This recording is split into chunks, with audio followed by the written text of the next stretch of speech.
வணக்கம். இன்னைக்கு டெல்லியில் காக்ரோச் ஜனதா பார்ட்டி முன்னெடுக்கும் மிகப்பெரிய போராட்டம் மாணவர் போராட்டம். அதாவது நீட் எக்ஸாம் லீக் ஆயிடுச்சு அப்படின்னு சொல்லி மறுதேர்வு வைக்கணும் அப்படின்னு சொல்லி அரசாங்கத்து மூலிமா வலியுறுத்தப்பட்டது. அதை எதிர்த்து கடந்த 20 நாட்களாக இந்த மாணவர்கள் போராடி கொண்டு இருக்கிறார்கள்.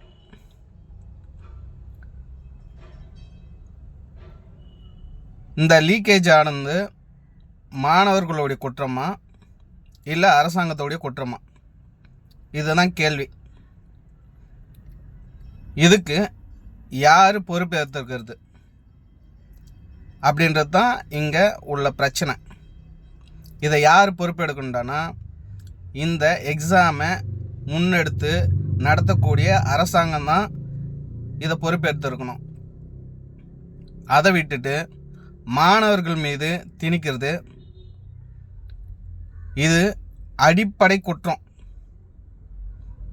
இதுக்கு மாணவர்கள் முன்னெடுப்பது என்னடானா, இது அரசாங்கம் செஞ்ச தப்பால் அதுக்கு அந்த கல்வித்துறை அமைச்சராக இருக்கிறவர் பதவி விலக வேண்டும் அப்படின்னு சொல்கிறாங்க. அது சரிதானே? மாணவர்கள் வைக்கக்கூடிய கோரிக்கை சரிதானே? அரசாங்கம் நீங்கள் செய்ய வேண்டிய வேலையை ஒழுங்காக செய்யலடானா இது யாருடைய குற்றம்? இது மாணவர்களுடைய குற்றமா? இந்த மாணவர்கள் எடுத்துக்கூடிய முடிவு மிகவும் சரியானது. இதுக்கு அனைத்து மக்களும் கண்டிப்பாக அவங்களுக்கு சப்போர்ட் பண்ணுறோம்.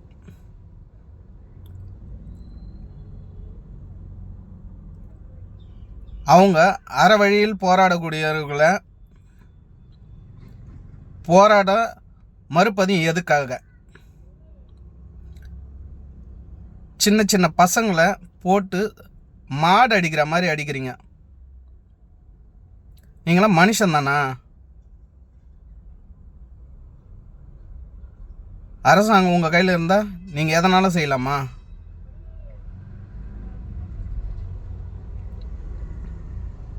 நீட் எக்ஸாம் வச்சது அதாவது அந்த தவறு நடந்தது உங்கள் சைடில். மாணவர்கள் அதை தட்டி அதனுடைய உரிமையை கேட்குறாங்க. அந்த மாணவர்களை போட்டு அந்த அடி அடிக்கிறீங்க. அது பார்க்குற பெற்றவங்களுக்கு எவ்வளோ மனசு வலிக்கும். பொதுமக்களாகி எங்களுக்கே பார்க்க முடியல.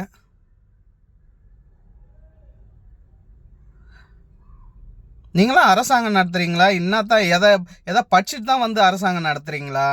இல்லை என்ன தான் பண்ணிட்டு வந்தீங்கன்னு ஒன்றுமே புரியல. போராடக்கூடிய உரிமை கூட தரலன்னா அப்புறம் எதுக்காக நீங்கள் அரசாங்கம் நடத்துகிறீங்க? அவங்களுடைய உரிமை, அவங்களுடைய கோரிக்கை நிறைவேற்றப்படணும். இது அனைத்து மக்களுடைய கோரிக்கையாக சொல்கிறோம்.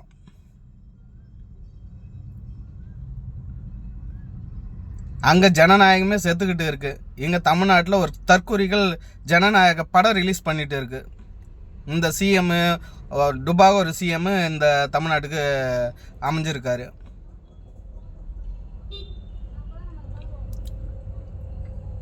ஜனநாயகமே அங்கே செத்துக்கிட்டு இருக்கு. ஜனங்களை போட்டு அடிச்சுட்டு இருக்காங்க. டெமோக்ரஸி அங்கே செத்து போயிருக்கு. இங்கே டெமோக்ரஸி இப்போ தான் இவர் ரிலீஸ் பண்ணுறாரு.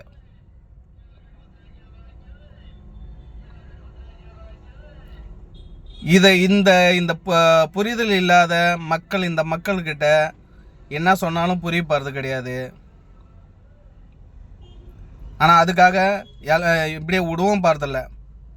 எங்களை மாதிரி பொதுவாக யோசிக்கக்கூடிய ஆளுங்கள்லாம் இதை கண்டிப்பாக பெரிய வீரியமாக முன்னெடுத்து இன்னும் நீங்கள் தொடர்ந்து அந்த பசங்களுக்கு கொடுமையை செஞ்சுட்டே இருந்தீங்கன்னா இந்தியா முழுக்க இந்த பிரச்சனை வெடிக்கும். இதை கண்டிப்பாக நாங்களும் ஒரு நாள் வந்து கலந்துக்கிட்டு இந்த பிரச்சனைக்காக வந்து குரல் கொடுப்போம். இந்த வலைதளம் மூலிமா நாங்கள் சொல்லிக்கிறது என்னடான்னா, அந்த பசங்களுக்கு சரியான நீதி வழங்க வேண்டும் என்று கோரிக்கையை வைக்கிறோம். நன்றி.